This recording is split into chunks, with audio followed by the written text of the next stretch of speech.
세 번째 뉴스입니다. 한국은행의 기준금리 인상 이후에 시중은행들이 줄줄이 예금 금리를 올리고 있습니다. 어느 정도 수준까지 올라간 상황입니까? 네, 이제 국내 시중은행 5곳이 일제 예적금 금리를 인상을 했습니다. 기본적으로 약 0.02포인트에서 0.03포인트 정도 인상을 했는데요.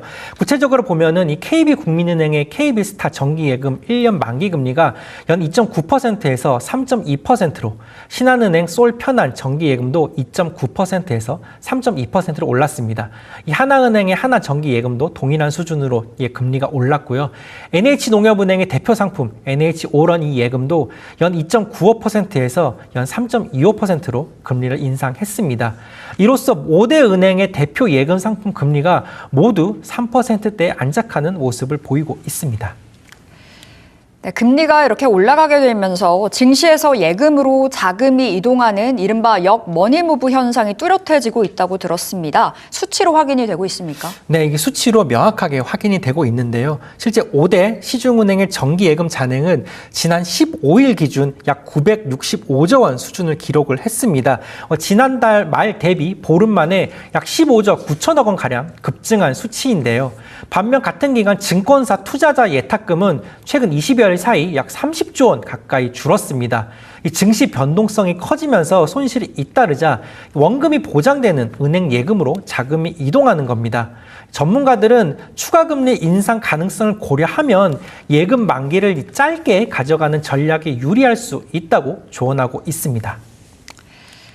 네, 시중은행뿐만 아니라 저축은행과 인터넷은행도 금리 인상에 나서고 있습니다. 현재 어느 정도 수준까지 이어지고 있습니까? 네, 이 저축은행 중앙회에 따르면 국내 약 79개 저축은행의 1년 만기 정기예금 평균 금리가 현재 연 3.91%로 나타났는데요. 이 두 달 만에 0.6%포인트 이상 오른 수치입니다.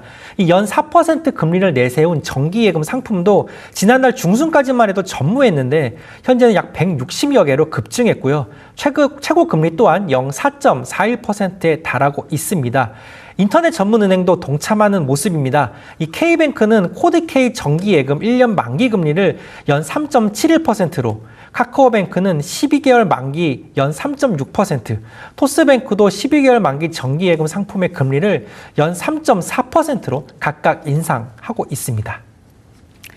네, 저축은행들이 경쟁적으로 금리를 올리고 있는데요. 이 조달 비용이 늘어나게 되면 이만큼 수익성 걱정이 커질 것 같습니다. 어떻게 살펴집니까? 네, 업계에서 우려하는 부분이 바로 이 점입니다. 저축은행의 1분기 이자익을 살펴보면 약 1조 3,609억 원이었는데요. 이는 전년 동기 대비 0.9%가량 소폭 증가하는 데 그친 겁니다. 금리 상승기에는 저신용자와 개인 사업자의 연체 위험이 커지면서 이 대출 확대가 어려워지고 있는데요. 실제 1분기 저축은행 업권 연체율은 전분기 대비 0.7%포인트 올랐고요. 일각에서는 지난 2022년처럼 고금리 수신 경쟁이 과열될 수 있다는 경고 또한 나오고 있습니다. 이 당시 최고 연 6.5% 수준의 예금 상품까지 등장을 했는데 그 과정에서 쌓인 이자 비용이 이후 수년간 업권 전체의 수익성을 압박한 전례가 있기 때문입니다. 네, 이렇게 예금금리 줄인상 나서고 있는 은행 관련해서 이야기 챙겨봤습니다. 오늘 장에서 은행주들의 흐름도 체크해 보겠습니다. 은행주들이 최근에 강한 상승을 보인 이후에 다시 한번 소강 국면으로 접어들었는데요. 오늘은 온도차가 보여집니다. 현재 구간 하나금융지주가 1.7%, 기업은행이 소폭의 상승이고요. KB금융이 4%가 넘는 하락입니다. 그 밖에 신한지주, 우리금융지주도 현재 구간 1%의 약세 이어가고 있습니다. 다음 뉴스입니다. 이 배경훈 부총리 겸 과학기술정보통신부 장관이 어제였습니다. 지난 23일 국내 대표 이동통신 3사 대표들과 직접 만났습니다. 어떠한 자리였는지, 어떠한 이야기가 오갔는지 설명 도와주시죠. 네, 배경훈 부총리가 이제 어제 오전이죠. SKT, KT, LG U+ 등 국내 이동통신 3사 대표들을 만나 간담회를 가졌습니다. 이날 간담회에서 배 부총리는 모두 발언을 통해 이 통신사를 단순히 통신망 기업을 넘어 AI가 끊임없이 작동하도록 일상생활과 산업 현장을 촘촘히 연결하는 이 AI 인프라 플랫폼 기업으로 재정립해야 한다고 강조했습니다. 특히 배 부총리는 문제는 속도라면서 기술 발전 속도를 따라잡기 위해 통신업계가 과감한 투자와 변화에 나서야 한다고 촉구했는데요. 그러면서 AI 데이터 센터, 피지컬 AI, 자율주행 등 3대 메가 프로젝트 추진과 범국가적 민생 안정 노력에도 동참해달라고 당부했습니다. 네, 정부가 이 투자 주문을 하자 통신 3사도 구체적인 계획을 내놨다고 들었습니다. 각 사별로 어떠한 내용을 전달했습니까? 네, 3사 모두 공통적으로 이 차세대 네트워크 고도화에 무게를 싣는 분위기였습니다.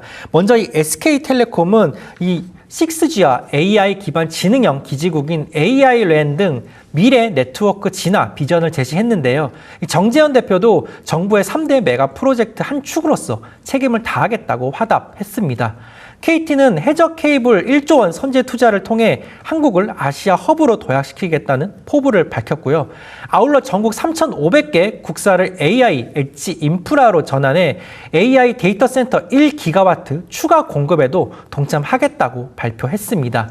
한편 LG U+ 또한 연대 5G 단독 모드 SA 구축과 AI 기반 자율 운영 네트워크 구현 계획을 밝혔습니다.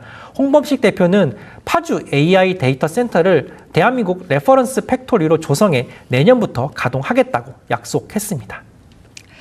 네, 정부도 이 같은 이동통신 3사의 투자를 뒷받침하기 위해서 그 제도 지원을 마련하겠다라는 약속을 했다고 들었는데요. 또 민생 안정을 위한 방안도 제출이 됐다고 들었습니다. 어떠한 이야기였습니까? 네, 우선 이 정부와 통신 3사는 이 네트워크 투자 촉진을 위해 제도 개선을 약속을 했고, 이 규제 완화를 패키지로 논의하는 민간 협의체를 만들기로 약속을 했습니다. 올해 8월부터 구성해 운영한다는 계획도 밝혔는데요. 연내 결과 발표가 목표입니다. 통신 3사가 건의한 AI 데이터 센터 관련 투자 세액 공제 적용 확대에 대해 배 부총리 또한 적극적으로 검토하겠다고 답을 했고요. 인허가 창구 일원화 방안도 마련 중이라고 밝혔습니다. 특히 민생 안정 방안도 논의가 됐는데요. 우선 통신 3사는 생활 밀접 분야 멤버십, 제휴 할인 확대와 청년, 취약계층 대상을 한식적 요금 추가 혜택 제공 방안 등도 이달 중 발표하기로 약속을 했습니다. 이 밖에 고가 요금제 가입 유도 지양 등 건전한 유통 환경 조성, 그리고 알뜰폰 업계와의 상생에도 뜻을 모았습니다. 네, 이렇게 AI 통신망에 힘을 쓰고 있는 이동통신 3사 뉴스 챙겨보셨습니다. 자, 오늘 이슈 플러스 여기서 마무리합니다. 오늘 김병주 기자 함께했습니다. 고맙습니다. 네, 감사합니다.